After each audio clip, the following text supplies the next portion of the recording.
Canal Rusia TV presenta. Esos objetos voladores no identificados no solo aparecen con forma de bola brillante indefinida, sino también son parte de una tecnología definida. Los americanos siempre han estado interesados en el legado técnico mágico de Alemania. No existe la menor duda de eso.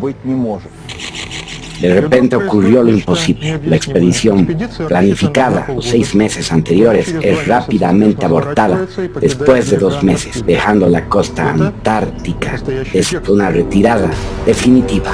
Los hechos son reales, las evidencias ciertas y los fenómenos sensacionales de la película El Tercer Reich, Operación OVNI, primera parte, la base. A principios de 1947, una expedición anteriormente emprendida por el explorador americano Richard Byrd alcanzó las costas de la Antártida. Fue una expedición muy extraña. Al contrario de las 3 anteriores, esta fue completamente financiada por el ejército de los Estados Unidos. Operación Gran Salto era su nombre en clave. Bajo el mando del almirante Richard Byrd había un poderoso escuadrón militar, un portaaviones con decenas de aviones, en cubierta, un submarino, helicópteros y más de 5.000 personas. Estarán de acuerdo que se trata de un extraño equipo para una expedición científica. 2 de diciembre de 1946, antes de empezar la expedición, el almirante Byrd, en conferencia de prensa, dice: "Mi expedición es de naturaleza militar". No dio más detalles. A finales de enero de 1947 hubo un reconocimiento aéreo completo.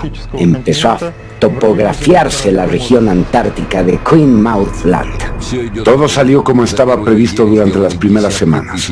Decenas de miles de fotos fueron tomadas. Repentinamente ocurrió lo inexplicable. La expedición preparada para 6 meses concluyó después de solo 2 meses.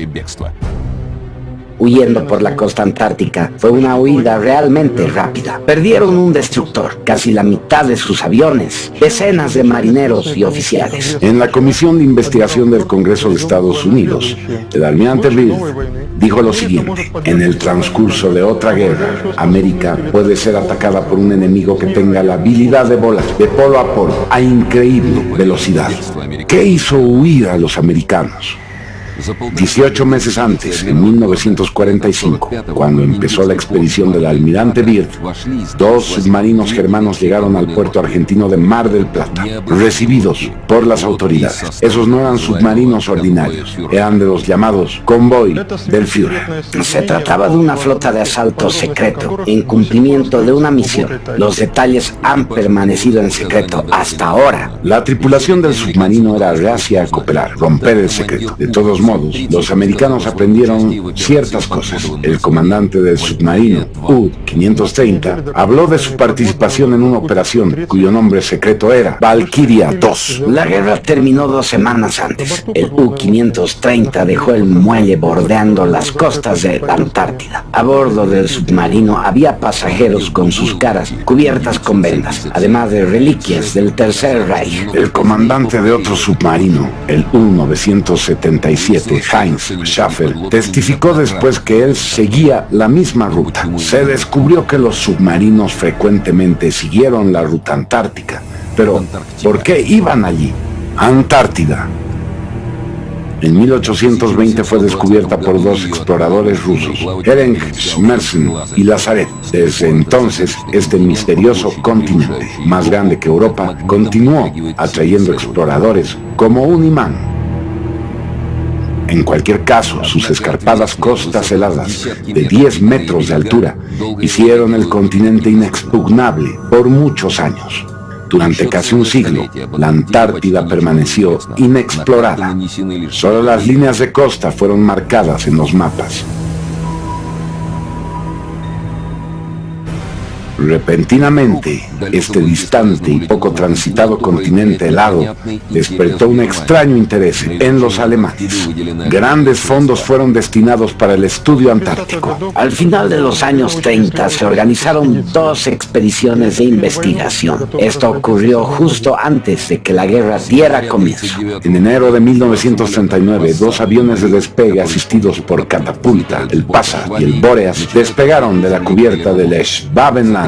Empezaron a recorrer la tierra de la Reina Maud. En 3 semanas los pilotos de la Luftwaffe, con banderas marcadas con esvásticas, incorporaron para el Tercer Reich un territorio del tamaño de Alemania. Fue llamado Nueva Suabia. En abril de 1939 el experimentado explorador polar, capitán Alfred Richter, escribió: he completado la misión que me confió el teniente general Göring. Por primera vez, aviones germanos volaron sobre el continente de la Antártida. Cada 25 kilómetros arrojábamos banderines, cubriendo un área de unos 600.000 kilómetros cuadrados, de los cuales 350.000 fueron fotografiados. Los aviones de Göring hicieron su trabajo. Esta inusual misión luego pasó a los lobos del mar del Führer, los submarinos comandados por el almirante Karl Donitz. En secreto, los submarinos alemanes pusieron rumbo al final de la Tierra, las costas heladas antárticas. Posteriormente, Karl Donitz pronunció esta extraña frase: mis submarinos han encontrado un auténtico paraíso en la Tierra. En 1943, en el clímax de la guerra con Rusia, el gran almirante Donitz pronunció otra no menos misteriosa frase: la flota de submarinos germanos está orgullosamente en el otro extremo del mundo. Hemos hecho una inexpugnable ciudadela para nuestro Führer. En aquel entonces las palabras del gran almirante de las flotas germanas fueron solo comprendidas por un círculo interno muy pequeño. Hoy solo podemos suponer lo que el gran almirante quiso decir. Recientemente se encontró un enorme lago subterráneo 1 kilómetro bajo el hielo, el lago Vostok. Su temperatura es de 18 grados centígrados. Sobre la superficie del agua hay cúpulas abovedadas que contienen aire caliente. Es posible que desde esos lagos cálidos fluya constantemente un río de agua caliente hacia el océano. Durante miles de años esos ríos cálidos pueden haber formado bajo el hielo largos túneles subterráneos, perfectos para la construcción de bases secretas. Desde el borde del océano cualquier submarino podría pasar fácilmente bajo el hielo costero hacia los túneles. Así fue construida una base inmune a tormentas y frío polar, totalmente oculta al exterior y fuera del alcance enemigo. Si los alemanes tenían que elegir un lugar para una base secreta, crear una zona secreta que desde el exterior pareciera totalmente inaccesible, las zonas polares, incluyendo Antártida, sería un área totalmente adecuada para este nivel de seguridad. De hecho, según los testimonios de los testigos y otros documentos, los nazis tenían planes para crear una base secreta en la Antártida. Su nombre secreto, Base 211. A principios de 1939, barcos regulares cubrían el trayecto entre Alemania y la Antártida en un buque de investigación especialmente equipado y modificado llamado Suabia. Equipamiento de construcción minera y otra maquinaria incluidas, vías de tren, camiones y gigantescas máquinas de construcción de túneles fueron transportados a la tierra de la Reina Maud. Al mismo tiempo llegaron científicos, ingenieros y trabajadores altamente cualificados. ¿Por qué tenía Alemania necesidad de una base tan remota? Hay varias suposiciones. Algunos creen que Alemania buscaba controlar los mares del sur. Otros que los alemanes fueron atraídos por los recursos naturales antárticos como uranio, el cual es esencial para la creación de superarmas. Muchos suponen que en caso de ser derrotados en la guerra, la Antártida sería un refugio seguro para la élite del Tercer Reich. En 1942 comenzó el traslado de los futuros pobladores de Nueva Suabia, incluyendo científicos, ingenieros, miembros y representantes del partido nazi y del Estado alemán. Ciertamente tecnologías industriales secretas fueron también transportadas desde Alemania. En la postguerra los americanos contrataban científicos alemanes para trabajar en Estados Unidos. Les sorprendió encontrar que miles de especialistas altamente cualificados del Tercer Reich habían desaparecido y no figuraban en las listas como fallecidos. Alrededor de 100 submarinos también desaparecieron. Nunca fueron encontrados. Está claro que la inteligencia americana obtuvo información concerniente al hecho de que parte del legado nazi, su potencia tecnológica en términos de investigadores y científicos, fueron evacuados de Alemania y naturalmente la zona polar antártida se convirtió en el centro de su atención. Están también los testimonios de los marinos alemanes que fueron recibidos por las autoridades argentinas. Parece que eso alarmó mucho a los estadounidenses. Al final de 1946, el famoso explorador polar y almirante de la Armada estadounidense Richard Byrd recibió la orden de destruir la base nazi en la Antártida. Pero las cosas fueron mal. La resistencia que recibió el escuadrón americano incluso hoy suscita muchas preguntas. El almirante Byrd no solo informó a Washington de aviones de combate con increíbles capacidades, también dijo que la expedición fue atacada por extraños platillos volantes. Emergieron del agua a gran velocidad causando graves daños a la expedición. El 26 de febrero de 1947 tuvo lugar una batalla, la cual fue descrita por un miembro de la expedición, un experimentado piloto llamado John Sitterson. Salió con mucha fuerza del agua volando verticalmente. Se deslizaba entre los mástiles de los barcos con tal velocidad que la corriente de aire arrastró y partió la antena de radio. No me dio tiempo ni a parpadear. 2 soldados del Casablanca fueron destruidos por algún tipo de misterioso rayo disparado desde la nariz del platillo volante. Luego este se sumergió en el agua próxima a los barcos. En ese momento yo estaba en la cubierta del Casablanca y lo vi como usted me está viendo a mí. No pude entenderlo. Aquel objeto era silencioso, como si flotara entre los barcos, como una bestia satánica escupiendo fuego mortífero. En ese momento vi al destructor Murdoch, el cual estaba a unos 120 pies. Estalló en llamas y se empezó a hundir. A pesar del riesgo, rescaté equipos y botes salvavidas que lancé inmediatamente desde el lugar del desastre hasta otros barcos. La pesadilla se alargó unos 20 minutos. Cuando los platillos otra vez se hundieron bajo el agua, evaluamos los daños. Fue terrorífico. ¿De dónde salieron esos platillos? ¿Podrían haber sido nazi-germanos? Parte 2. La Ahnenerbe. Después de la guerra fueron descubiertos archivos secretos nazis con intrigantes fotos y diseños. Probaban que los científicos alemanes se dedicaron en realidad al desarrollo de naves con forma de disco. En ese momento nada como eso existía. ¿Cómo pudieron los científicos alemanes dar semejante salto tecnológico? Sociedad Ahnenerbe, la organización más misteriosa del Tercer Reich. Incluso ahora los servicios secretos de las principales potencias buscan sus secretos. Pero, ¿por qué? Es sencillo. Es la única estructura histórica conocida ocupada al estudio del ocultismo y misticismo que pudo disponer de apoyo y fondos estatales. Ninguna organización en el mundo tuvo a su disposición tal volumen de información o tal influencia en el desarrollo de tecnologías ocultas como la Ahnenerbe. Los fundadores de la Ahnenerbe formaban parte de los más altos niveles del Tercer Reich. Los investigadores de conocimientos ocultos y fenómenos paranormales de la Ahnenerbe recibieron felicitaciones del SS Reichsführer Himmler, quien no solo actuó por propia iniciativa, sino también siguiendo instrucciones de Adolfo Hitler.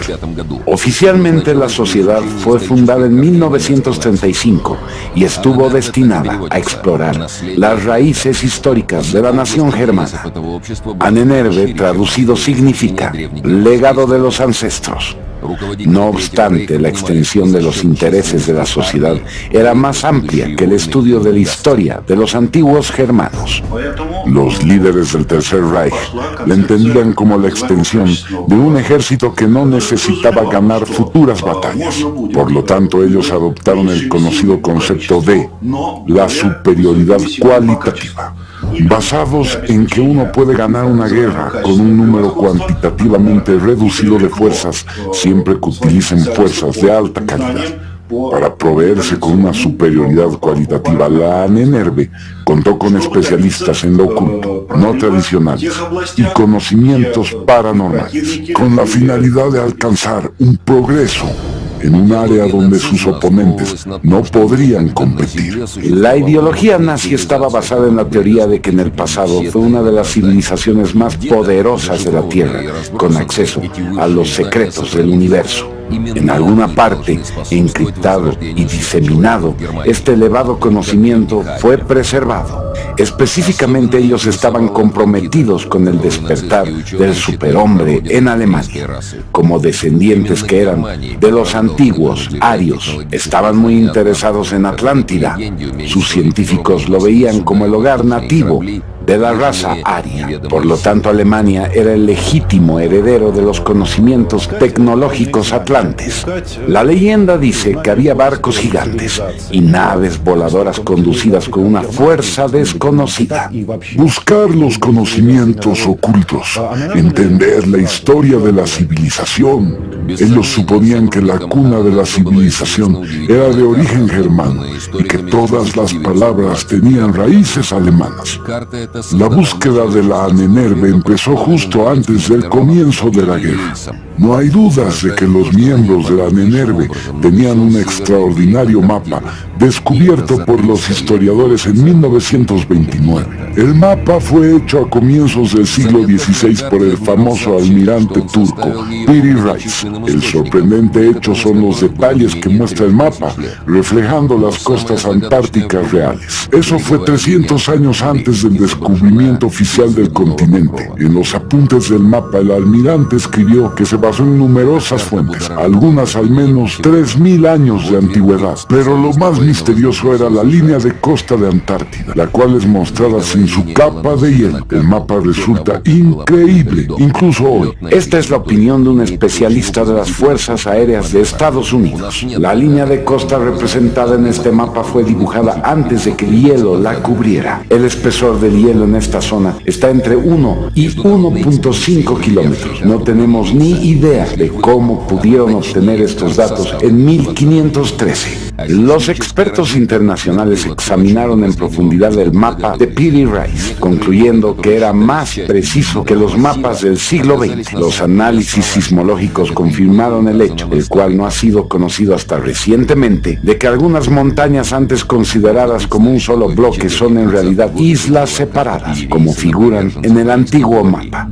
Hace 70 años nadie podía imaginar el impacto del mapa de Piri Reis en los fundadores de la teoría de la raza aria. Eso trajo esperanza en la búsqueda de la herencia tecnomágica de la Atlántida. Una hipótesis establece que la Antártida es la anterior Atlántida, sepultada por el hielo como resultado de los desplazamientos polares. Una vez que ellos supieron que ese mapa existía, realizaron descubrimientos secretos que podrían haber sido registrados en cualquier lugar. Pero, ¿dónde? Las expediciones secretas de la Ahnenerbe empezaron a descubrir antiguas reliquias y manuscritos alrededor del mundo, desde el Tíbet hasta Sudamérica. Notablemente ellos hicieron con archivos de los caballeros templarios, los cuales contienen detalles de que ellos visitaron América mucho antes que Colón. Aparentemente los templarios se apropiaron de manuscritos secretos similares al mapa de Piri Reis. Ello indica que ellos conocían algo importante sobre la Antártida. En los territorios ocupados, las unidades de comando especiales de las SS buscaron en bibliotecas y archivos. Los libros de las facultades de teología y de varias sociedades secretas fueron confiscados tan pronto como fueron encontrados. La Ahnenerbe coleccionó una enorme biblioteca. De acuerdo al bibliotecario de una de las bibliotecas de Postomsky, en marzo de 1945, él observó a las tropas soviéticas aproximándose a territorio alemán. La Ahnenerbe fue evacuando la biblioteca, desalojando 140.000 volúmenes.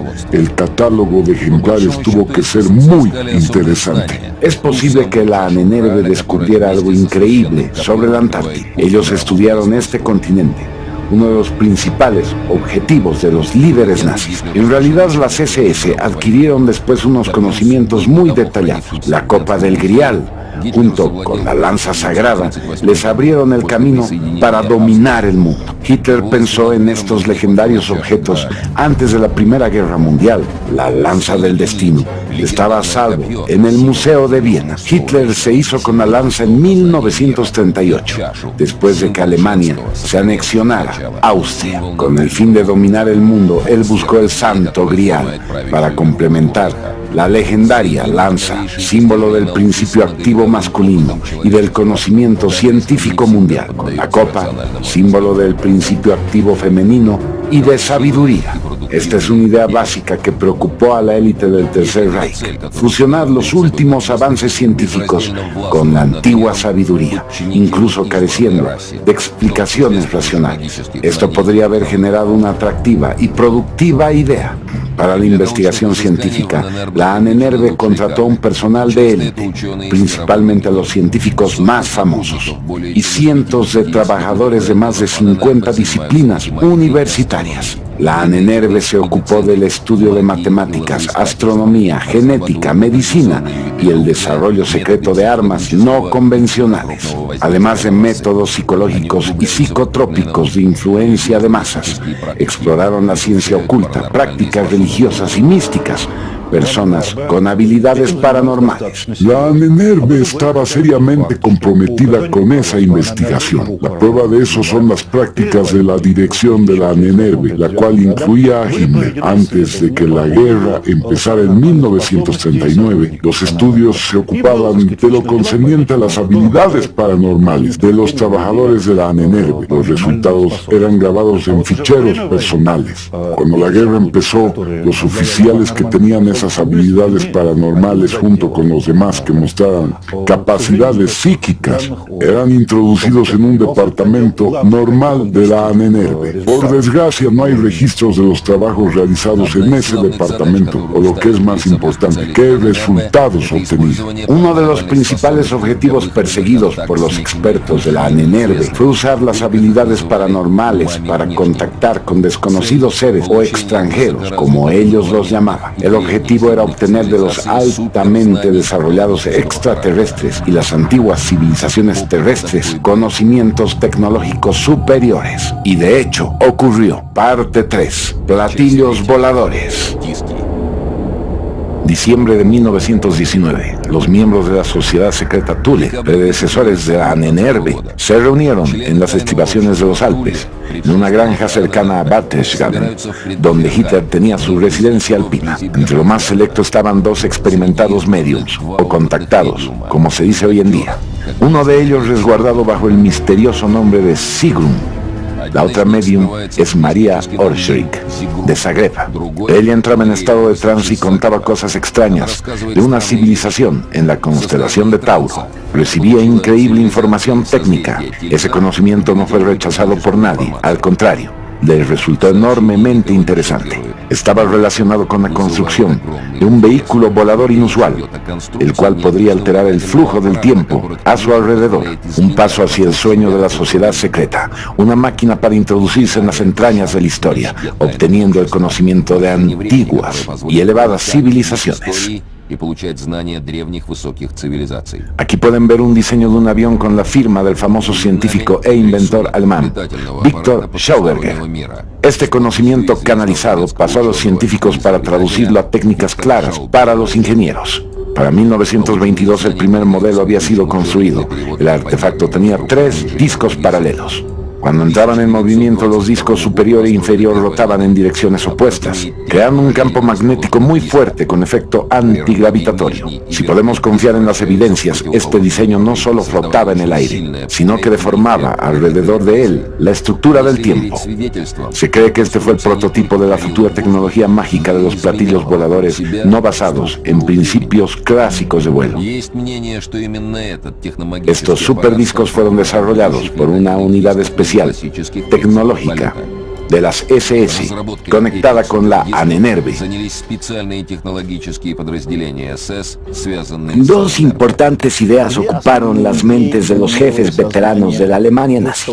La primera fue la creación del superhombre. La segunda fue un concepto muy importante, el dominio de las energías tecnomágicas. Esto no solo incluía la posibilidad de dominar energía nuclear, sino también, por supuesto, los artefactos voladores con forma de disco. Por ejemplo, creando un tipo de tecnología aérea totalmente nueva. La búsqueda de ideas fue en todas direcciones e implicó no solo médiums e ingenieros, sino también historiadores. Incluso antes de la guerra, las expediciones de la Ahnenerbe, que partían desde Alemania, regresaron con miles de antiguos textos en sánscrito, chino y otros pergaminos en lenguas orientales que ellos estudiaron minuciosamente. Werner von Braun, ingeniero pionero e inventor en las áreas de la aeronáutica y viajes espaciales, comentó lo siguiente: hemos aprendido mucho de nosotros mismos en esos documentos. Los resultados de las expediciones fueron comunicados a Hitler personalmente. Algunos de ellos inspiraron al líder del Tercer Reich, en tal grado que la idea de armas maravillosas y vuelos espaciales no le abandonaron hasta el final de la guerra. Los diseñadores hicieron todo lo posible, pero conocer los principios de rotación y realizar los superdiscos de antigravitación no fue suficiente. Necesitaban unas máquinas que no tenían. La tecnología todavía se encontraba desesperadamente atrasada para esas ideas tan avanzadas. En julio de 1934, Hitler y la élite de las sociedades secretas Thule y Brill invitaron al inventor Victor Schauberger a trabajar con ellos. Su legendaria máquina de implosión era capaz de producir luz, calor y movimiento mecánico con solo aire y agua. Ellos necesitaban algo de él que realizara una máquina para los discos voladores. Se alcanzó un acuerdo y después de 5 años, en 1939, un prototipo del disco Brill con máquinas de Schauberger se elevó en el aire. Aquí una rara fotografía que fue preservada mostrando una prueba de vuelo de un modelo camuflado de invierno. El progreso de la tecnología mágica de los discos ha sido extremadamente lenta con una falta de experiencias y especialistas de campo. Ellos se vieron forzados a tomar extraordinarias decisiones. Para desarrollar el superdisco se trajo el Sonderbohrer 13. Esta unidad especial de investigadores científicos de las SS se ocupó de temas muy delicados, como el estudio de objetos volantes no identificados. Incluso con los mejores científicos y los pilotos de pruebas, el proyecto se paralizó y nunca fue nuevamente reanudado. Todo quedó como alto secreto. Yo hablé con el profesor alemán Hermann Obert, homólogo de nuestro Siolovsky. Fue el profesor de Werner von Braun y le pregunté acerca de los platillos volantes. Él dijo: sí, oí hablar acerca de ellos y tengo constancia de esos trabajos, pero los supervisaba las SS y nosotros no teníamos acceso a lo que hacían realmente nuestros colegas. En Berlín estaban ocupados en ello. A finales de 1942 se elevó en el aire un disco volador brillantemente armado llamado Brill 1 o Jaeger, con un diámetro de 11.5 metros. Se supone que antes del fin de la guerra se fabricaron 17 tipos de discos voladores, pero uno debería ser escéptico sobre tales anuncios. No creo que ellos tuvieran una flota completa de discos voladores, quizás sí algunos. Eso es todo. Los alemanes querían usarlos como naves espía. Si los miras de frente son casi invisibles. Los generales que participaron en la batalla de Kursk y 2 héroes de la Unión Soviética que conocí personalmente, un piloto y un comando de tanques, me hablaron de un enorme disco en el cielo durante la batalla de Kursk. ¿Qué era aquello? Ellos no lo sabían. Ninguno de los alemanes ni los rusos lo conocían. El platillo no fue hecho por nosotros, se lo aseguro. Es verdad, conozco muy bien la historia de la aviación rusa.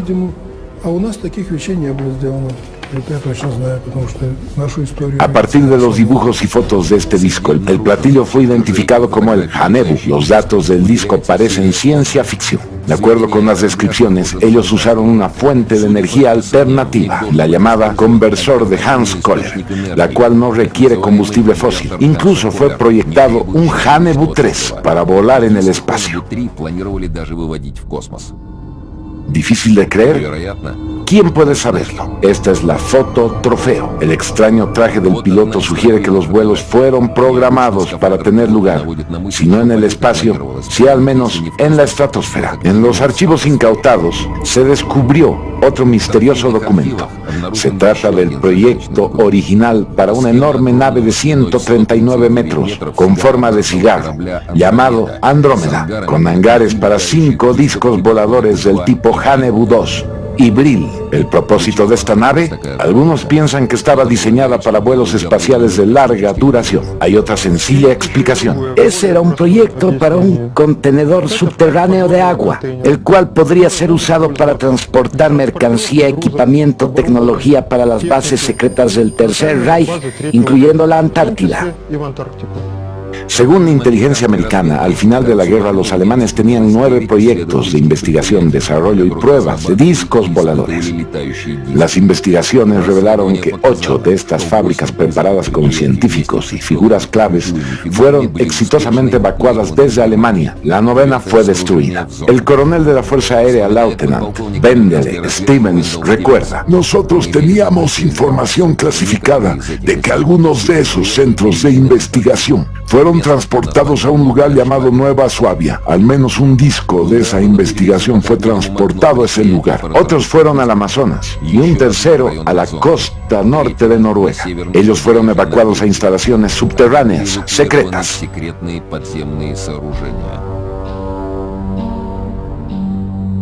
Pero el Tercer Reich no tuvo suficiente tiempo para implementar este grandioso plan. Los discos voladores, reportados en 1947 en la Antártida, probablemente no eran los mismos discos. Quizás esos eran discos alemanes volando según los principios clásicos, aquellos que ya habían sido desarrollados por el Tercer Reich, quizás como complemento seguro a sus otros proyectos de tecnología tecnomágica. Unos pocos de estos prototipos ya habían sido fabricados. Algunos se probaron muy bien. Se trataba de un salto tecnológico gigante y los enemigos de Alemania estaban muy lejos de ello. Sin embargo, estaban lejos de ese tipo de discos voladores que los líderes tenían en mente. Aquellos prototipos creados por los alemanes podían no solo volar en el aire, sino incluso quizás volar sobre superficies sólidas o líquidas, lo mismo que tenemos ahora volando sobre un colchón de aire como un aerodeslizador. La razón de ello es que todos ellos eran objetos tipo ventilador. Tenían una ventaja sobre el aerodeslizador convencional. Esos platillos no tenían una caída en barrena, por lo que eran muy fáciles de conducir. Pero no estaban diseñados para altas velocidades ni para unos materiales baratos. Uno de los prototipos más avanzados, el disco volador llamado Bellonzo, fue probado por primera y última vez el 14 de febrero de 1945, cerca de Praga. La potencia de elevación era producida por el diseño silencioso y sin llama de Victor Schauberger. Los informes dicen que un disco no piloteado alcanzó una altura de 15 kilómetros en 3 minutos con una velocidad horizontal de 2.200 kilómetros por hora. El disco volador demostró que podía permanecer suspendido en el aire y volar hacia adelante y hacia atrás sin tener que girar. ¿Éxito? Totalmente. Pero la guerra estaba ahora en territorio alemán. No esperando la ocupación de territorio alemán, los nazis destruyeron los prototipos no convencionales que no pudieron evacuar. El único ejemplar del disco Bellonzo fue también destruido. El desarrollador de la tecnología más importante, Victor Schauberger, más tarde declaró: el modelo fue probado en febrero de 1945. Fue construido en colaboración con expertos de todo el mundo en motores de combustión, en el campo de concentración de Mauthausen. Luego ellos regresaron al campo. Para ellos ese fue el fin. Fue Keitel quien voló la nave experimental. Por tanto, estos bellos dibujos representando discos sobre la base antártica es la imaginación de un artista. Otras fotos y dibujos son sospechosos. Fueron hechos para probar partes del disco experimental con ciertos parámetros, o eran parte de presentaciones iniciales a las autoridades. Es importante dar credibilidad a los ingenieros y científicos alemanes que lograron enormes éxitos. El salto del Tercer Reich en ciencia y tecnología no fue accidental. Una combinación de investigación científica con un análisis de la antigua sabiduría consiguieron increíbles resultados. Sea como fuera, la derrota que los nazis sufrieron no fue accidental. La Copa del Graal no es tan solo un símbolo de antigua sabiduría, sino también un código de moral que viene de siglos. Podríamos suponer que los nazis rechazaron deliberadamente ese código. Этот опыт нацисты сознательно отвергли.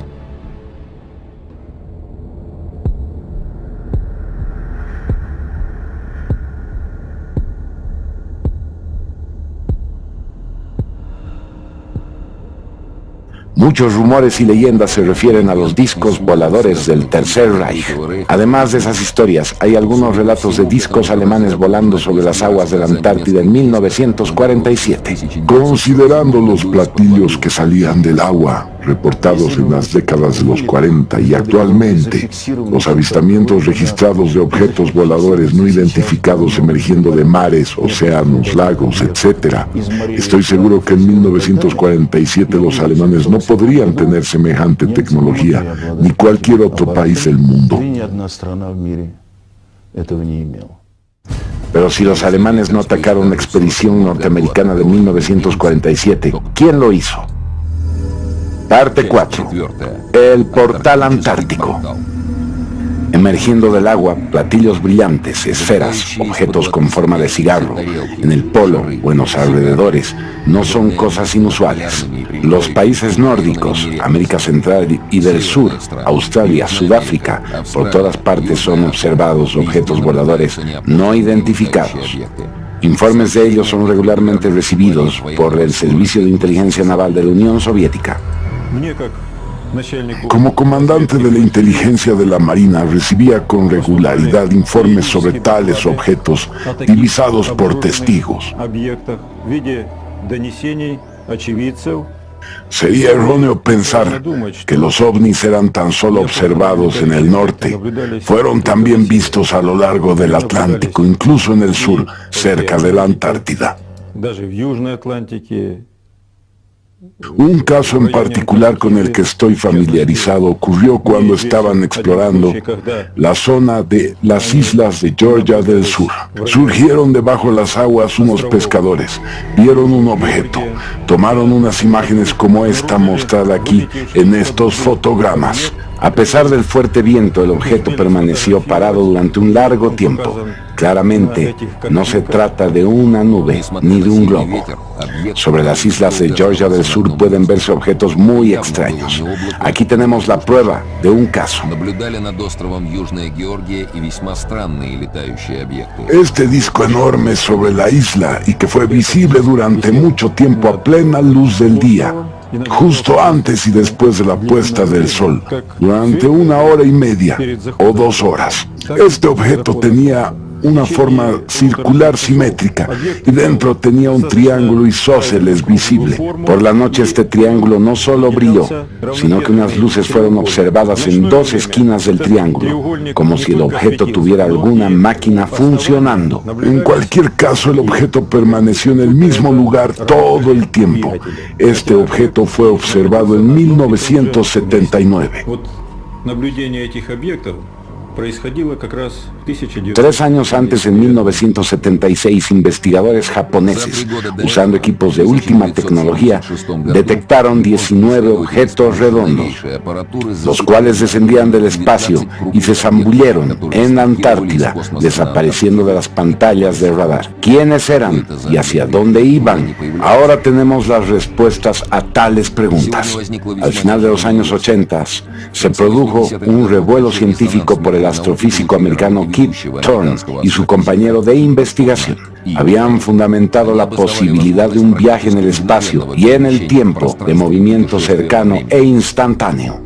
Ellos pusieron en marcha la idea de los agujeros de gusano y agujeros negros, todos extremadamente misteriosos. Según eso, los agujeros negros están situados a una distancia próxima de nuestro planeta y toman la forma de esos agujeros de gusano. Esos agujeros de gusano pueden ser usados para viajes intergalácticos e interestelares.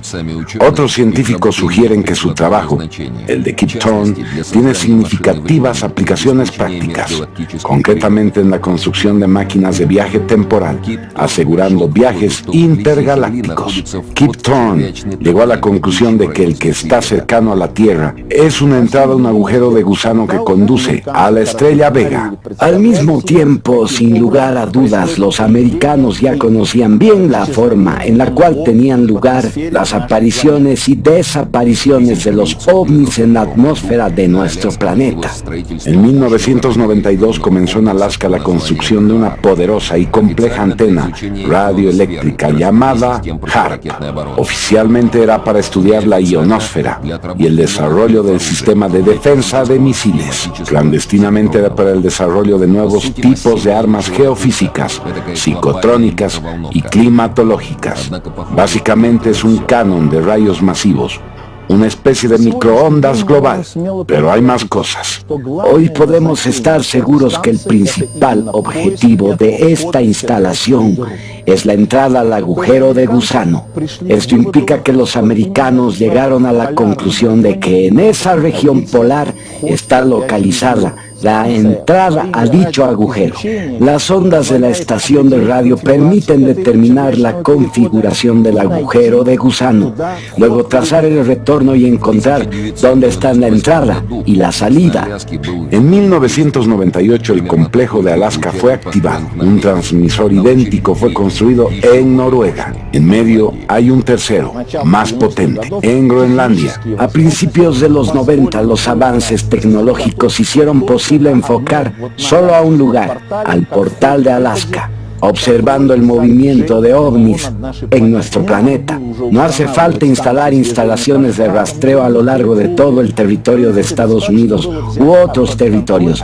El control de un solo portal es suficiente. En cualquier caso, la Tierra tiene dos polos. ¿Cuál es la función de cada uno según esta teoría? Bien, por ejemplo, ellos usan ambos para entrar y salir a través de Alaska, o usan el portal para entrar y salir por la Antártida y viceversa.